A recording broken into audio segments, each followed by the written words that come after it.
नमस्कार, ये आकाशवाणी शिमला है। अब आप राकेश शर्मा से प्रादेशिक समाचार सुनिए। पहले आज के मुख्य समाचार। प्रदेश में निराश्रित बच्चों और महिलाओं को आर्थिक मदद देगी सरकार, मुख्यमंत्री सुखाश्रय सहायता कोष स्थापित। वरिष्ठ प्रशासनिक अधिकारी प्रबोध सक्सेना बने प्रदेश के नए मुख्य सचिव। विपक्ष के नेता जयराम ठाकुर ने प्रदेश सरकार पर लगाया बदले की भावना से काम करने का आरोप।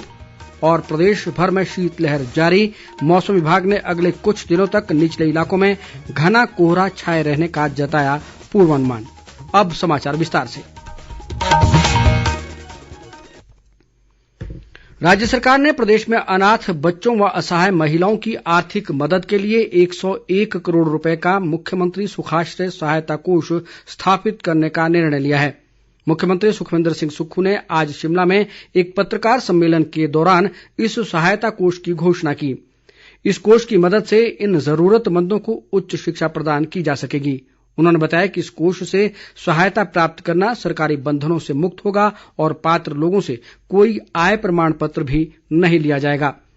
साधारण आवेदन पर सामाजिक न्याय व अधिकारिता विभाग द्वारा संपूर्ण सहायता तुरंत सीधे लाभार्थी के खाते में दी जाएगी। मुख्यमंत्री ने कहा कि यदि कोई अन्य अनाथ बच्चा जिला बाल संरक्षण इकाई द्वारा चिन्हित किया जाता है तो उसे भी इस योजना के अंतर्गत लाभान्वित किया जाएगा। इस बीच मुख्यमंत्री राष्ट्रीय स्तर के विंटर कार्निवाल के शुभारंभ के लिए आज मनाली पहुंच गए हैं। वे कल इस कार्निवाल का शुभारंभ करेंगे। मनाली पहुंचने पर कुल्लू जिला के विभिन्न क्षेत्रों से आए लोगों ने पारंपरिक वाद्य यंत्रों के साथ मुख्यमंत्री का स्वागत किया।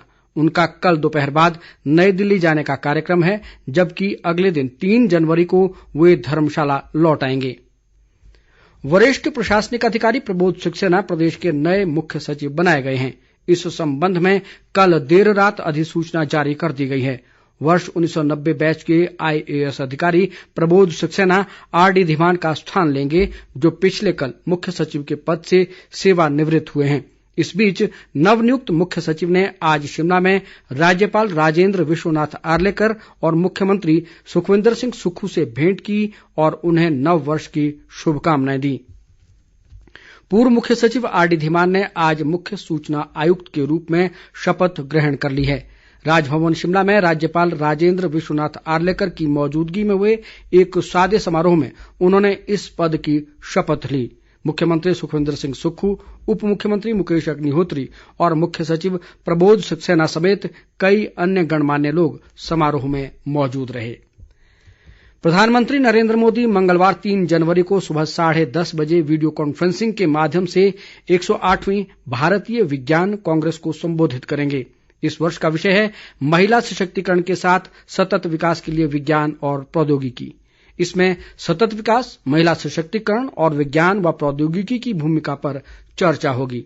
विज्ञान, प्रौद्योगिकी, इंजीनियरिंग, गणित शिक्षा और आर्थिक भागीदारी तक महिलाओं को समान पहुंच प्रदान करने की संभावनाएं तलाशने के साथ साथ अध्यापन, अनुसंधान और उद्योग जैसे क्षेत्रों में महिलाओं की संख्या बढ़ाने के तौर तरीकों पर चर्चा की जाएगी।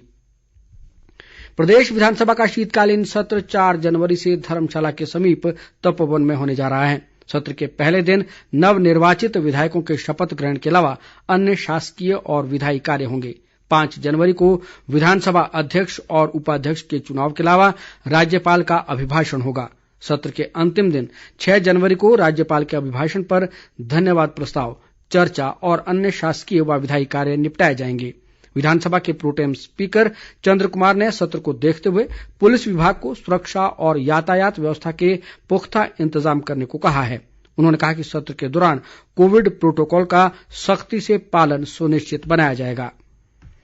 इस बीच विधानसभा के शीतकालीन सत्र से पहले मुख्यमंत्री सुखविंदर सिंह सुक्खू 3 जनवरी को धर्मशाला में जन आभार रैली करेंगे। कांग्रेस द्वारा इस रैली को सफल बनाने को लेकर सभी तैयारियां की जा रही हैं। शाहपुर के विधायक केवल सिंह पठानिया ने धर्मशाला में एक पत्रकार सम्मेलन में बताया कि ये रैली काफी भव्य होगी और इसके लिए प्रशासन को सभी जरूरी प्रबंध करने के निर्देश दिए गए हैं। उन्होंने बताया कि मुख्यमंत्री के अलावा जन आभार रैली में उप मुख्यमंत्री मुकेश अग्निहोत्री, कांग्रेस प्रभारी राजीव शुक्ला, सह प्रभारी संजय दत्त और प्रदेश कांग्रेस अध्यक्ष प्रतिभा सिंह समेत कांग्रेस के सभी विधायक मौजूद रहेंगे। विपक्ष के नेता जयराम ठाकुर ने आरोप लगाया है कि प्रदेश कांग्रेस सरकार बदले की भावना से काम कर रही है। मंडी में आज अभिनंदन समारोह के दौरान उन्होंने कहा कि कई कांग्रेस विधायक भी संस्थान व कार्यालय बंद करने के फैसलों से नाखुश हैं।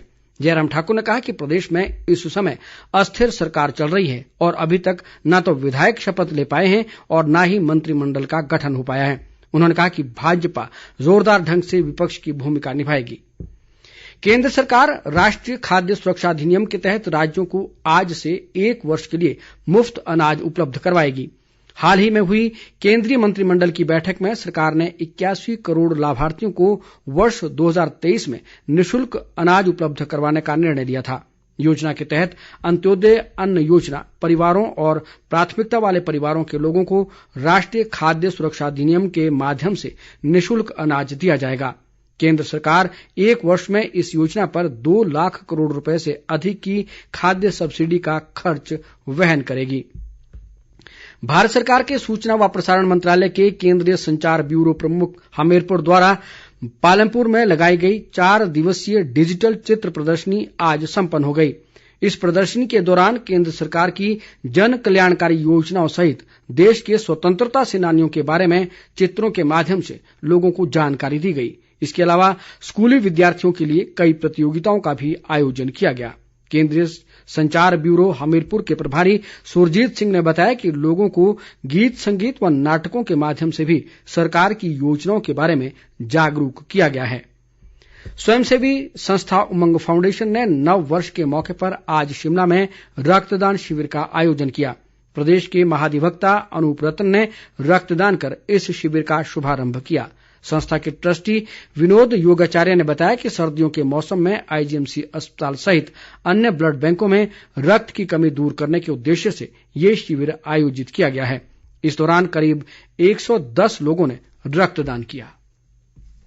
राजधानी शिमला सहित प्रदेश के अधिकतर भागों में आज सुबह से ही बादल छाए हुए हैं। इसके चलते तापमान में भारी गिरावट दर्ज की गई है। ऊंचाई वाले इलाकों में पिछले दिनों हुए हिमपात के बाद प्रदेश में इन दिनों शीतलहर का प्रकोप बढ़ गया है। जनजातीय इलाकों में अधिकतर स्थानों पर न्यूनतम तापमान 0 से नीचे बना हुआ है। केलंग का न्यूनतम तापमान आज -9.6 डिग्री सेल्सियस रिकॉर्ड किया गया। मौसम विभाग ने अगले 24 घंटों के दौरान राज्य में मौसम के साफ बने रहने की संभावना जताई है। हालांकि राज्य के मैदानी इलाकों में अगले कुछ दिनों के दौरान सुबह के समय घना कोहरा छाए रहने का भी पूर्वानुमान जताया गया है। प्रदेश में आज कोरोना संक्रमण का एक भी नया मामला सामने नहीं आया है, जबकि 3 लोग संक्रमण से स्वस्थ हुए हैं। इसके साथ ही राज्य में अब कोरोना के सक्रिय मामलों की संख्या 15 रह गई है। सोलन जिला में 4, हमीरपुर, शिमला और सिरमौर में 3-3, जबकि चंबा व कांगड़ा जिला में 1-1 सक्रिय मामला है। बिलासपुर, किन्नौर, कुल्लू, लाहौल स्पीति, मंडी और ऊना जिले फिलहाल कोरोना संक्रमण से मुक्त बने हुए हैं। अंत में मुख्य समाचार एक बार फिर। प्रदेश में निराश्रित बच्चों और महिलाओं को आर्थिक मदद देगी सरकार। मुख्यमंत्री सुखाश्रय सहायता कोष स्थापित। वरिष्ठ प्रशासनिक अधिकारी प्रबोध सक्सेना बने प्रदेश के नए मुख्य सचिव। विपक्ष के नेता जयराम ठाकुर ने प्रदेश सरकार पर लगाया बदले की भावना से काम करने का आरोप। और प्रदेश भर में शीतलहर जारी, मौसम विभाग ने अगले कुछ दिनों तक निचले इलाकों में घना कोहरा छाया रहने का जताया पूर्वानुमान। इसके साथ ही समाचार बुलेटिन समाप्त हुआ। नमस्कार।